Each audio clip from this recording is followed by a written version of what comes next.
Hi guys, welcome back to my channel, and today we're going to learn how to make bias binding because I'm using bias binding in so many different projects, so I thought it would be good to show you. I'm sure there are so many tutorials out there, but making your own bias binding, you could pick up your own colors, patterns, fabrics, and you could have the perfect matching that you need. And it's so easy to make, and it's also economy as well, that you would save a lot of money instead of buying bias binding in the stores. But if you only need a meter, then that's absolutely fine, go and buy it. For example, this neckline that I'm wearing, this is a raglan t-shirt made out of the normal t-shirt. We took the basic pattern of a basic t-shirt that I've shown you in the previous project, and I have made this into this raglan cut. There's a cut here, and then I've also made this into a little sleeve that's got a pleated effect here. So let's just go ahead and get started and see how to make bias binding, and it's so simple and it's so easy. You could even make this out of old shirts, especially men's shirts. You get loads of bias binding out of one shirt. I'm using just a plain piece of fabric, but the principle remains the same, which means you cut in a 45-degree angle. Okay, let's go ahead and get started. Here I have 35 centimeters of lightweight 100% cotton fabric. I prefer to do cotton than polycotton if I'm making my own bias binding, because it has got more give in it, and also it will also take a lot of heat. Okay, so place your fabric like so on your cutting mat, so it kind of is aligning this way and this way, horizontally and vertically. And all you have to do, if you don't have a cutting mat and a rotary cutter, I'll show you what you need to do. Is basically go and mark maybe 5 inches here, 5 inches here. Connect that 5 to 5, that will give you the bias line.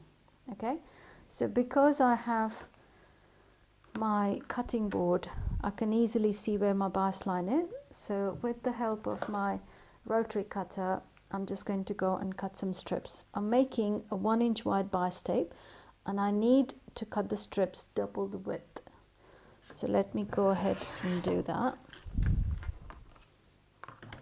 See, if you have these acrylic markers or rulers, it's just so easy. You don't need to mark it. You just keep it for 2 inches and you just go and cut, and there's your bias tape.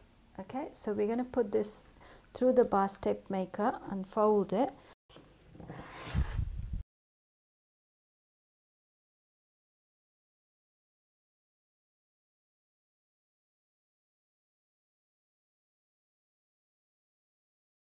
Okay, here is my bias tape that's cut out. Now you won't have the length you need normally, so you have to attach a few of them together. So to attach them, basically take the right sides together and match it like so. So they kind of match in a straight line. Flip this over and bring it so you have got a little V here and a little V here. We're going to start this corner and then go all the way till the end of this corner, start and finish with the back stitch. And that way, when it's opened, it will be in a straight line. Pin it if you need to, but if you can hold and sew like I'm doing, then please go ahead and do so. Let's start off with the back stitch.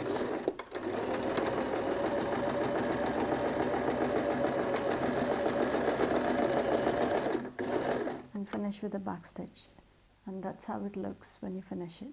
So now go and join all the rest of the pieces. Here's the joined bias tape, and we need to press the seams open, and so let's just go ahead and do that. Once the seams are open, just snip these little triangles on every join, because they will be in your way when you start making the bias tape. So once you've done it, let's just go and pass this through the bias tape maker.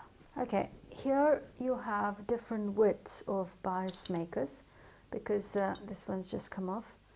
Basically, all you have to do is you will know at the back of this attachment that how much you need to cut. So it needs to be wider than the bottom side, the big side, and the narrow side is when it comes out folded. So today we're going to do a 1 inch one, because our bias tape is 2 inch wide. So let me show this to you in close-up. Pass the bias tape like so, and then usually that comes out. If it's a little bit difficult, then hold a pin in the center and push the fabric, and the fabric will start coming out like that. Fold it, and before that fold opens up again, you just need to hold it and press it with hot iron. So once you've got your beginning, basically that's what you do. It's as simple as that. There's no hard and fast rule and big technique about this. Now what happens is, when you buy the store-bought ones, they wouldn't have a lot of stretchability. They should have, but because it's passed through a machine, it's kind of difficult to get that. But when you make your own, can you see, even after binding it, it's got so much of stretchability, and that is great. So when you make your own, especially for dressmaking, I would advise that you make your own. If it's for bags, then it's fine to buy bias tape. Also, I've cut out 35 centimeters of the whole length of fabric, and it gave me about almost 9 meters of bias binding, which means it's like it's economy, good economy, if you're going to use it quite a lot. So I would probably, if you get time, then it's fun doing it. So basically that's how you make your bias tape. So we sew it from this side, and can you see it's a neat edge, just like how you get it in the store.